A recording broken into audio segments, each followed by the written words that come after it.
Mahal kong Remedios, nagbabalik ako sa iyo bilang marapat na diwa. Bilang lalaking pinili ang pinakamahalagang bagay sa madilim na panahon. Dangal, tungkulin, sakripisyo. Hindi mawawalan ng halaga ang kamatayan ko pagkat namatay akong nagbibigay puri sa bayan. At higit sa lahat, sa iyo.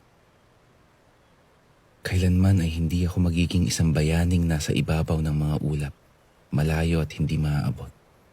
Habang ako'y kinukupkup mo sa iyong puso. At sa puso mo'y mananatili akong buhay at karapat dapat sa iyong pag-ibig. Sumasa iyo, Gregorio.